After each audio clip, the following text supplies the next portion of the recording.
मैं माफ़ी चाहता हूं क्योंकि मैंने अभी अक्षय कुमार का ट्वीट पढ़ा मैंने और सब हर कोई पूरे देश का ये माहौल है। जनरल आर्या वो कह रहे हैं कि proud of our Indian air force fighters for destroying terror camps. तो वो दाद दे रहे हैं भारतीय वायुसेना को और फिर उन्होंने लिखा है अंदर घुस के मारो, अब क्वाइट नो मोर, अब चुप नहीं रहेंगे। अक्षय कुमार ने अभी ट्वीट किया है कि अब चुप नहीं रहेंगे, क्वाइट नो मोर, बहुत बर्दाश्त कर लिया, अब हमारी बारी है। अमिताभ सिन्हा जी, हाउस द जोश high sir, house the Jaish dead sir. यही बात, यही सेंटिमेंट पूरे देश में फैला हुआ है आज। बिल्कुल यही सेंटीमेंट फैला हुआ और शायद यही कारण है कि सरकार ने ऐसा कदम उठाया है कि पाकिस्तान को नाको चने चबाने पड़े और जो आतंक के आका हैं उनको पता चले कि भारत उनकी सीमा में घुसकर, जो भी पाक अधिकृत कश्मीर है वहाँ की सीमा में घुसकर भारत उनके ठिकानों को तबाह कर सकता है, नष्ट कर सकता है, चाहे वो जमीन के रास्ते से हो चाहे आसमान के रास्ते से हो। अब सिर्फ समुद्र का रास्ता ही बचा हुआ है किशोर। बिल्कुल। अब आपको क्या लगता है कि भारत की तरफ से क्या प्रतिक्रिया होगी, किस तरह की ब्रीफिंग या अमिताभ जी, क्योंकि हमने देखा रक्षा मंत्री नॉर्थ ब्लॉक से निकली हैं, कहा जा रहा है कि प्रेसिडेंट को भी ब्रीफिंग दी जाएगी, तो क्या एक डिटेल्ड गवर्नमेंट से कोई और आएगी कि सिर्फ एमईए की स्टेटमेंट के बाद भारत अब कुछ नहीं कहेगा?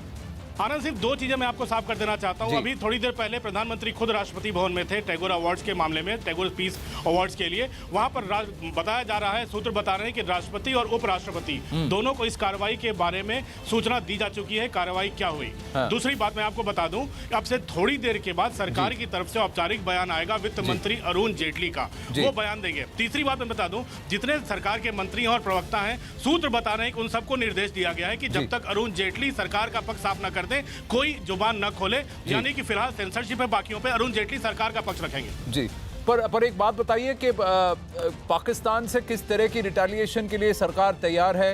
क्या वो एक्सपेक्ट कर रही है? क्या पाकिस्तान को ऑफिशियली कम्युनिकेट किया गया है इस ब्रीफिंग के अलावा? कोई लेटर दिया गया है, कोई मैसेज भेजा गया है? क्या हॉटलाइन पे कुछ बात हुई है?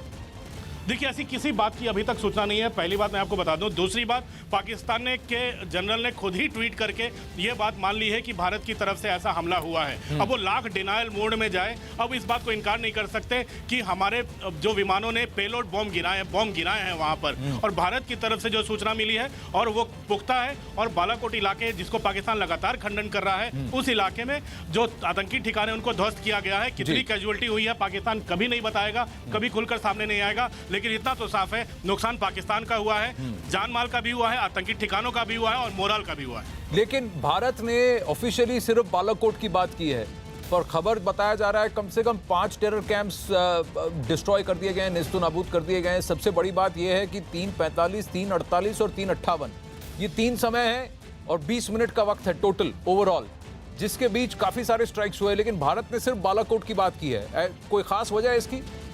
पाक अधिकृत कश्मीर में इलाका है, पाक अधिकृत कश्मीर डिस्प्यूटेड एरिया है जिस पर पाकिस्तान कब्जा जमाए हुआ है, और लाइन ऑफ कंट्रोल और लाइन ऑफ एक्चुअल कंट्रोल की बात होती है तो कम से कम भारत इतना तो कह सकेगा कि जो विवादित इलाके हैं वहां से जो पाकिस्तान स्पॉन्सर्ड टेररिज्म है, जहां आईएसआई और पाकिस्तान की सेना जहां से स्कैम चलाती है, जिन्हें लॉन्च पैड के रूप में इस्तेमाल करती है, भारत को हक है कि उस इलाके में जाकर उन चीजों को तबाह कर सके जिससे भारत में आतंकवाद पनप रहा है, जिससे आतंकी को पनाह दे रहा है पाकिस्तान। ये अंतर्राष्ट्रीय मंच में भी भारत बता रहा है और जो लगातार इस कोशिश में है कि पाकिस्तान को अलग थलग करे। यही बात यूएन सिक्योरिटी काउंसिल ने कही है और ये भारत ने दुनिया भर को जता दिया है कि अगर हमारे इलाके में घुस के आतंक को पनाह दोगे तो हम तुम्हारे इलाके में घुसकर मारेंगे। और यही चीज, ये संदेश और संकेत सीधा सीधा दे दिया गया है पाकिस्तान को।